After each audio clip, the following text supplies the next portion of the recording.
As a niece of Dr. Martin Luther King Jr., I'm Dr. Alveda King. I have a dream. It's in my genes. My whole family has been pro-life. I learned from my mother that my grandfather, Dr. Martin Luther King Sr., kept her from aborting me in 1950. This was after Planned Parenthood had come to campuses much like this. And they came to campuses all over America saying, we're the birth control league, and if you don't want to have a baby, use this. And even if you get a baby, we know ways that you don't have to have a baby. And so mother was a college student, much like here, and she said, I don't want a baby, I want to finish college. And Daddy King said, that's a person. That's not a lump of flesh. That's a little girl. There was no ultrasound back then. But Daddy King knew that I was a girl. And so if we fast forward to the 1960s, late 1960s, after the assassination of my uncle, Martin Luther King Jr., and the mysterious death of his brother the next year, I had just gotten married. I had a little baby. I went to a doctor. And the doctor says, well, you have one baby. You don't need another baby. Let's see. Let me send you to this place that will help you. Don't tell the church or your parents or your family or anybody like that. And so, as a result, I ended up having 2 abortions and hiding those from my family. But in the mid-1970s, after Roe versus Wade had passed, I was going to have another abortion, and Daddy King says, that's not a lump of flesh, that's my grandbaby.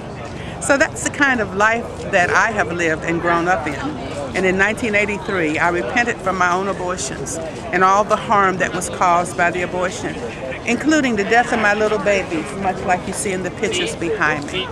My uncle, Dr. Martin Luther King Jr., said that America will not reject racism until America sees racism. And I say to you today that America will not reject abortion until America sees abortion. So I want to commend the work of those who are showing to the students here that these are little people with 46 chromosomes and all the organs and all the promise that we have. And so we need to let the babies live. So keep up the good work, and God bless you. Because one of the things that God built in me was the need to reach out to other young girls. So I was trying to start a group home for young girls. I ran into a friend of mine, and we both was crying one day. This is about 7 years ago. And it came out that both of us had abortions, and that's why we were both on this need to help younger women. So we were crying, and when I got through talking to her, that was my first time telling anybody.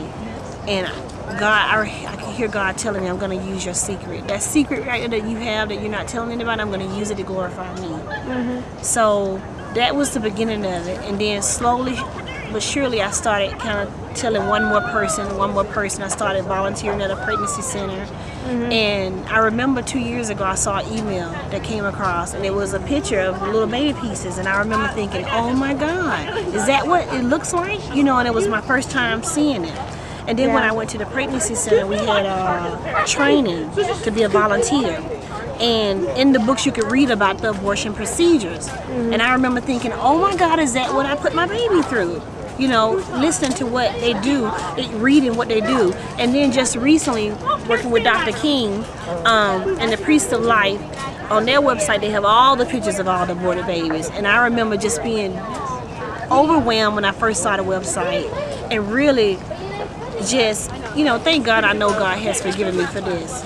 But really just thinking, oh my God, people need to see this, but how do you show them?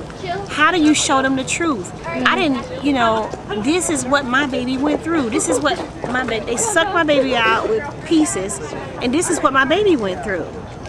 And I remember thinking, I want to tell my friends, but how can you tell them? How can you show them? So I think this is a great idea because it gives the people the truth. It shows them the pictures, and then after that they can decide whether or not, at least they can deny that it's not a blob of tissue.